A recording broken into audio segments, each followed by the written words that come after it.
चॅनेलचं नाव आहे चित्रपंढरी स्टुडिओ आणि कथेचं नाव आहे पांडुरंग मेला. विचित्र योगायोग आहे ना, पण असाच एक योगायोग माझ्या आयुष्यात घडला होता. त्याची कथा आहे. तुमच्या परवानगीने मी सुरुवात करतो.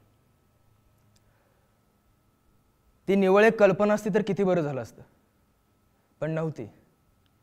ती निव्वळ कल्पना नव्हती, कल्पनेच्या उरावर बसलेलं वास्तव होतं. मी मेल्यावर माझ्या मड्यावर टाकसाडी. 1 महिन्याआधी भरल्या घरात झालेल्या किरकोळ वादातून भरल्या घराच्या तोंडावर हे वाक्य तू फेकून मारलं होतंस. तुझा राग शांत व्हावा म्हणून मी तुला म्हणालो होतो, या दिवाळीला तुझ्यासाठी महागातली महाग साडी आणतो. आणि आता 7 मिनिटापूर्वी गावावरून फोन आलाय. आईने सुसाईड अटेम्प्ट केला. फवारणीचं औषध प्यायले. 4 वाजले होते. परवा दिवाळी, उद्यापासून सुट्ट्या चालू होणार होत्या. मी आजच रात्री निघणार होतो. आपलं गाव दूरवर, तिकडे पंढरपूरच्या जवळ. म्हणून मी आज हाफ डे घेतला होता, खास खरेदीसाठी म्हणून. आयुष्यात कधीच कोणासाठी काही घेतलं नाही. पैसेच नसायचे जवळ. खूप मेहनतीने मुंबईत पहिलं काम मिळवलं होतं आणि 2 पैसे होते माझ्याजवळ. फोन आल्यानंतर पहिल्या 5 मिनिटात काय घडलं हे मला तरी आठवत नाही. कदाचित युनिटमधल्या लोकांना माहीत असेल, पण मी त्यांना कधी विचारलं नाही. बांद्र्यापर्यंत रिक्षा, तिथून दादरपर्यंत टॅक्सी. पंढरपूरला जायला सायंकाळी ट्रेन वगैरे नव्हती, म्हणून मी खासगी बसमध्ये बसलो. खूप वेळ ट्रॅफिक वगैरे वगैरे. काही झालेलं नाही, काही होणार नाही. शांत शांत, एकदम शांत. आधीच रडायचं नाही, चांगलं नसतं. ती जगणार आहे. डोळे मिटून घेतले. झोप येते का? मग झोप शांतपणे, आईच्या गर्भात झोपल्याप्रमाणे. खंडाळ्याचा घाट मागे पडला. लोणावळा आला. बस थांबली. सिगारेट मारली. शांत शांत.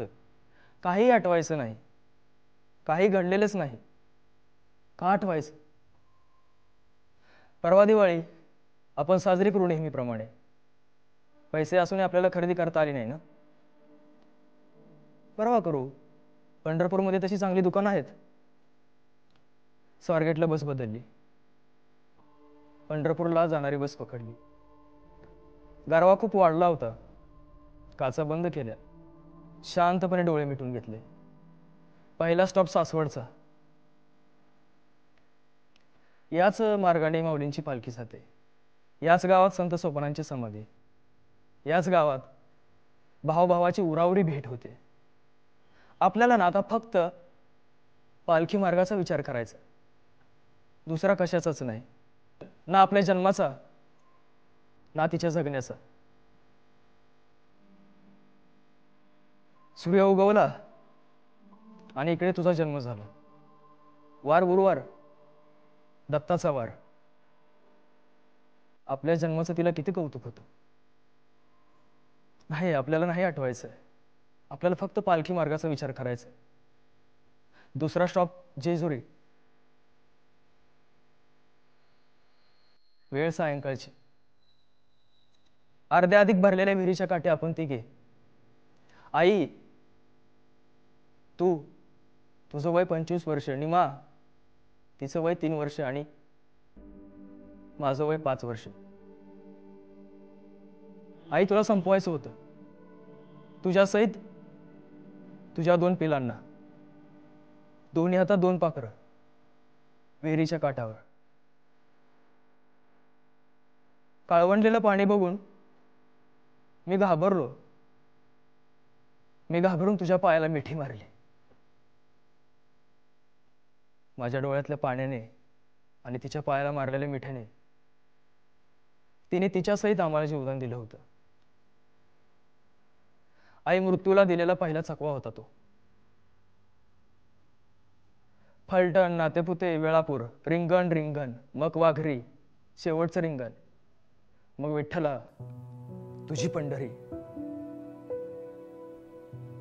वेड्यासारखी धावणारी लोक, वेडावून जीव टाकणारे लोक, देहभान विसरणारी लोक, जीवनाचा कारभार तुझ्या उरावर टाकून जगणारी लोक, तुला पाहायला येणारी लोक, तुला शोधायला येणारी लोक. आई तुझे हातपाय बांधले होते जोराने आणि त्या जाड दोरखंडालाही तू भीक घालत नव्हतीस. तोंडावर ऑक्सिजनचा मास्क होता, नाका तोंडात कसकसल्या नळ्या, कोणकोणत्या मशनीचा तो बीप बीप आवाज. सजवलं होतं आई तुला. तो आवेशपूर्ण, तो जोशपूर्ण, तुझा दरारा, तुझा आवाज, तुझी ताकद हे पाहण्याची मला सवय. हे मलूल आणि काळपट पडलेले शरीर पाहण्याची मला सवय नव्हती. तिचे मूठ फाटले होते, जागोजाग शरीर सुजले होते. मला मला रडायला आलं. मला रडायचं नव्हतं. मला नव्हतं रडायचं. विठ्ठला विठ्ठला कधी येणार सांगा मला. आमूच्या घरी शेळ्या मेंढ्या, तुमच्या घरी पताक दिंड्या. विठ्ठला विठ्ठला कधी येणार सांगा मला. लहानपणी बापाकडून शिकलेले पहिलं भजन. आई तू नेहमी म्हणायचीस, गळ्यात माळ अडकवली म्हणजे कोणी वारकरी होत नसतं. त्यासाठी रोज सकाळी लवकर उठून तुळशीला पाणी घालणं, एखादं भजन, एखादं अभंग येणं हे तरी खूप महत्वाचं आहे. म्हणून मी बापाकडून काही अभंग आणि भजन शिकलो होतो. आपलं कुटुंब पूर्वापार वारकरी संप्रदायातलं असल्याचा तुला किती अभिमान. आणि तेच संस्कार तू आमच्यावर घडवत होतीस. आई तुला असं हॉस्पिटलमध्ये पाहिल्यापासून ना विठ्ठलाचं नामस्मरण थांबवलं नव्हतं. सतत विठ्ठल विठ्ठल विठ्ठल विठ्ठल. त्या काळ्याच्या मंदिरात पण जाऊन आलो. खूप वेळ बसलो त्याच्यासमोर हात जोडून. मग नदीवर जाऊन बसलो. लहानपणी वारीच्या दिवशी पहाटेच्या वेळी येऊन बसायचो ना, अगदी तसं.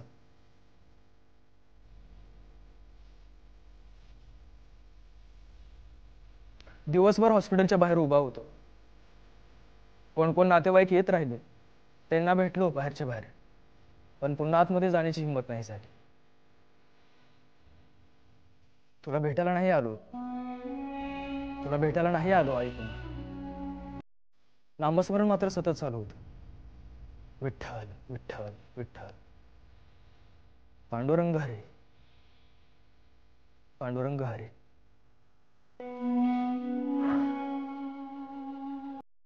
सायंकाळी डॉक्टरांनी बोलवून घेतलं. माझ्याकडून सहाय्य घेतली आणि एक 40,000चं इंजेक्शन दिलं. मनाला 1 तास वाट पाहू. तास संपला. वेळ खूप कमी आहे.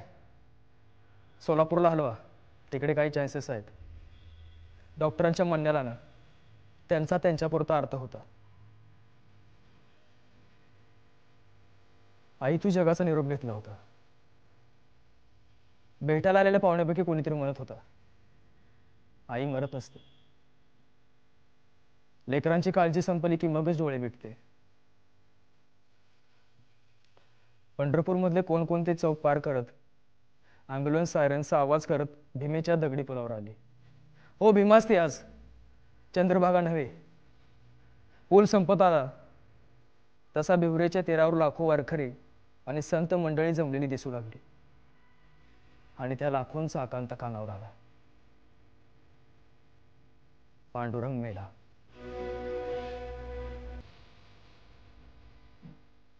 ब्राह्मणआळीपासून ते कराड नाक्यापर्यंत आणि गोपाळपूर पासून ते विसाव्यापर्यंत एकच आवाज घुमत राहिला. पांडुरंग मेला. आई नव्हती मेली, ती जिवंत होती. विसाव्याजवळ गाडी थांबवून विसावा घेत होती, माझ्या मांडीवर डोकं ठेवून. आई आई तुझा लाडका पांडुरंग मात्र मेला होता. तुझा लाडका पांडुरंग मात्र मेला होता.